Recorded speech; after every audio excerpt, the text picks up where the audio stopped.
พี่น้องผู้ใดมาโชคดีปีใหม่ส่งท้ายปีเก่าคักแท้สิได้ถูกไม้ฟ้องไม้ศาลจากสาวน้อยเพชรบ้านแพงพี่น้องเพิ่นไปเบิ่งการแสดงอยู่ใดบุบัดเนี่ยเพิ่นก็เลยโพสต์ขอความว่าจังซี่ล่ะสาวน้อยเพชรบ้านแพงบัตรฟรีก็ยังเสียดายพักผ่อนภาษณา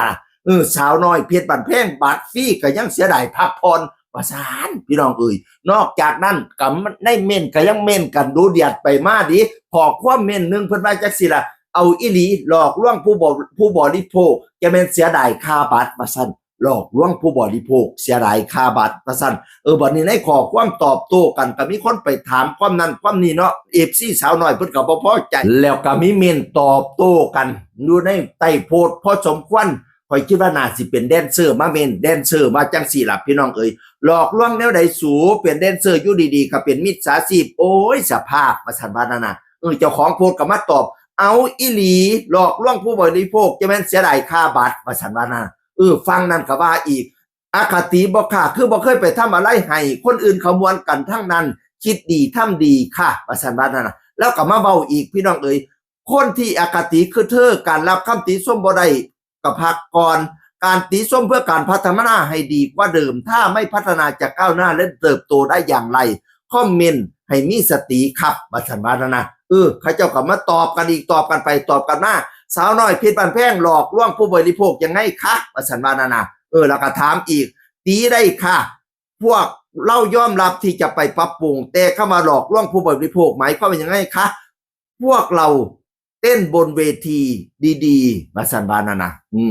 ไปว่าเขาหลอกลวงผู้บริโภคหลอกลวงจังใดเขาก็เลยอยากสออยากถามบัดนี้บอสโจก็เลยมาเมนเองมาโพสเองเลยบัดเนี่ยคำว่าสาวน้อยเพชรบ้านแพงหลอกลวงผู้บริโภคหลอกลวงตรงไหนเดี๋ยวทนายทางวงแล้วก็แฮชแท็กไปหาทนายความหักแพงแบ่งปันไปถามต่อนะครับอันไหนไม่ดีเรื่องไหนไม่ดีก็ทิ้งไปปี68นะว่าฉันว่านั่นน่ะทนายสิไปถามต่อทรงทนายไปถามต่อแล้วว่าสาวน้อยน่ะหลอกลวงผู้บริโภคน่ะหลอกลวงแบบใดพะนะว่านั่นน่ะทีมงานสาวน้อยมาหลังห้านกลางเดึกเลยพี่น้องส่งท้ายปีเก่าทนายความมาหลังห้านในกรณีสร้างความเสียหายต่อธุรกิจทางทำมาหาได้ว่าสันว่านะทำให้มันเป็นการทำลายธุรกิจทำลายเสียทางทำมาหากินของเพิ่นทนายก็มาเขียนว่างานด่ว